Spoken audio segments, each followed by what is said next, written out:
আজ খেজুর গুড়ের দুধ পোয়া রেসিপিটা তোমাদের সাথে শেয়ার করব। দেখো প্রত্যেকটা পিঠে কি সুন্দর লুচির মতন ফুলছে। পারফেক্ট দুধ পোয়ার খেজুর গুড়ের রেসিপিটা কিভাবে মাখলে লুচির মতন সব পিঠেগুলো ফুলবে, তুলার মতন নরম হবে, সেটাই তোমাদের সাথে শেয়ার করছি। বেশি কিছু উপকরণ লাগছে না, চালের গুঁড়ো, গরুর দুধ আর খেজুর গুড় আর সামান্য লবণ লাগবে, ব্যাস। এই ভিজে চালের গুঁড়ো নিয়েছি আমরা। ভিজে চালের গুঁড়ো, এই দুধটা দিয়ে যতটা গুঁড়ি মানে চালের গুঁড়ো মেশানো যাবে ততটাই মিক্স করতে হবে। আমার কিন্তু পুরো দুধের মানে চালের গুঁড়োটা লেগেছে, কারণ খেজুর গুড়টাও ঝোলা গুড়, সেই জন্য অল্প অল্প দিয়ে মাখতে হবে, নইলে বেশি শক্ত হয়ে গেলে আবার ব্যাটারটা ভালো হবে না।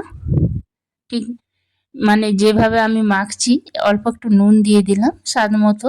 একটু নুন দিয়ে দিলে দেখবে মিষ্টি, যে কোনো মিষ্টি জিনিসে অল্প একটু নুন দিলে স্বাদটা দ্বিগুণ বেড়ে যায়। এই দেখো একদম মহল থেকে টাটকা আনা খেজুর গুড় আমি দিয়ে দিলাম, চালের গুঁড়ো, গরুর দুধ, লবণ আর খেজুর গুড়টা দিয়ে এবার ভালো করে আমি ফেটিয়ে নেব। এই জায়গাটা ছোট হয়ে যাচ্ছে, তার জন্য আমি বড় জায়গাটা দিয়ে হাত দিয়ে এবার ফেটাবো কিছুক্ষণ ধরে। মিনিট 5 আমি ভালো করে ফেটিয়ে নেব, তাহলে কিন্তু ফুলবে। আর কিছু উপকরণ লাগছে না, আর জলও লাগবে না। দেখো কি সুন্দর মানে ব্যাটারটা তৈরি হয়েছে, দেখো একদম স্মুথ, কি সুন্দর স্মুথ তৈরি হয়েছে ব্যাটারটা, দেখছো? এই ব্যাটারটার পিঠে কিন্তু একদম প্রত্যেকটা পিঠে লুচির মতন ফুলবে। আর গরুর দুধটা অল্প একটু উষ্ণ গরম চাই, তাহলে নরমটা খুব ভালো হবে। আর ঠান্ডা দুধে করলে কিন্তু শক্ত হয়ে যাবে, কিছুক্ষণ হয়তো নরম থাকবে, নয়তো শক্ত হয়ে যাবে। আর গরম দুধে যদি চালের গুঁড়োটা মানে দেওয়া হয়, হালকা গরম উষ্ণ গরম দুধে, তাহলে পিঠেগুলো নরম হবে। তো নমস্কার সবাইকে, কেমন আছো সবাই? আশা করি সবাই ভালো আছো। পাপি আঁকি নতুন ব্লগ ভিডিওতে স্বাগত। আমরাও সবাই ভালো আছি। আর আজকে আমি দুধ মানে খেজুর গুড়ের দুধ পোয়ার রেসিপি তোমাদের সাথে শেয়ার করছি। তোমরা পুরো ভিডিওটা কিন্তু দেখো, ভালো লাগলে অবশ্যই লাইক করো, কমেন্ট করো, সাবস্ক্রাইব করো। নতুন বন্ধুরা অবশ্যই সাবস্ক্রাইব করবে। তো আমি কড়াই চাপিয়ে দিয়েছি, তেলও গরম হয়ে এসছে। এবার একটু দিয়ে দেখি তেলটা বেশি গরম হয়েছে কিনা। এখনো তেলটা ঠিক গরম হয়নি, সেই জন্য পিঠেটা ফুলছে না। এই দেখো কিন্তু ফুলে উঠবে, গরম হলে ফুলে উঠবে। এই দেখো, তো অল্প একটু দিয়ে দেখলাম তেলটা এসছে কিনা। এবার আমি পিঠেগুলো একটা একটা ভেজে নেব। দেখো তেল একদম পুরো গরম হয়ে আছে।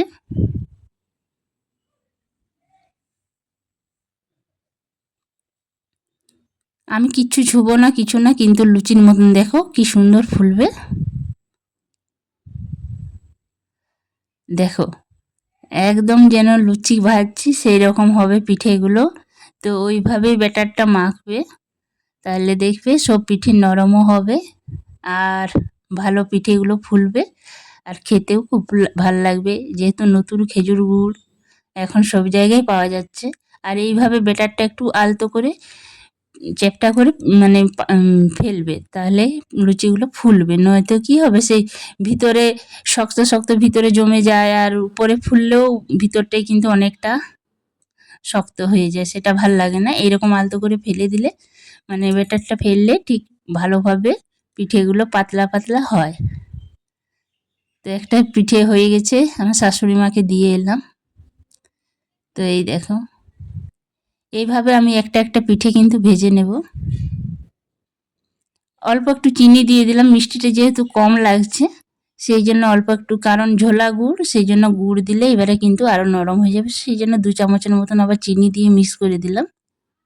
মিষ্টিটা তোমাদের ইচ্ছে মতো কম বেশি করে নেবে, যে যেমন খাবে।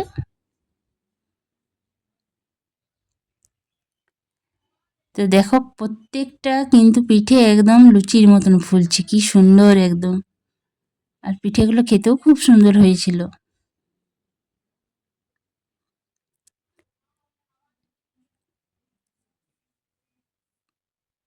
তো দেখো লাল লাল করে আমি ভেজে নিচ্ছি এক একটা পিঠে।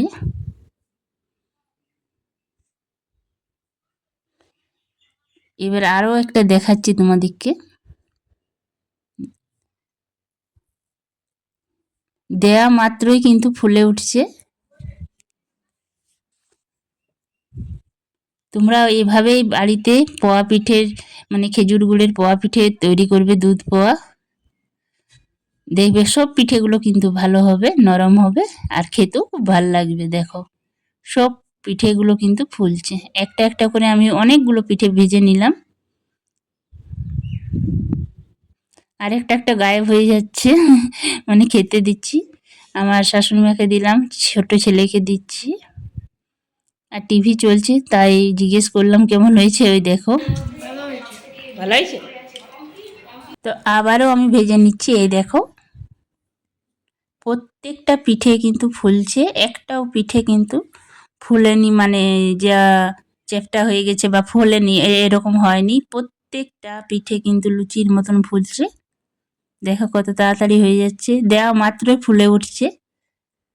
আর দেখতে যেমন লোভনীয় হয়েছিল, খেতেও কিন্তু দুর্দান্ত হয়েছিল। দেখো পিঠেগুলো দেখো, দেখেই তো মানে জিভে জল চলে আসছে আমার। আর মানে কি বলবো, তোমরা একবার বাড়িতে এইভাবেই পিঠে বানাবে আর খাবে, আর আমাকে জানাবে যে কেমন হয়েছে পিঠেগুলো। কমেন্ট করে একটি ছোট্ট কমেন্ট করে জানাবে। তো ভিডিওটা আর বড় করছি না। তো একটা পিঠে আমি ভেঙে তোমাদেরকে দেখাচ্ছি। দেখো ভিতরটাও কিন্তু একটুও কাঁচা ভাব থাকছে না, খুব সুন্দর পিঠেগুলো হয়েছে। ভিডিওটা এই পর্যন্তই, দেখা হবে নতুন একটা ভিডিওতে।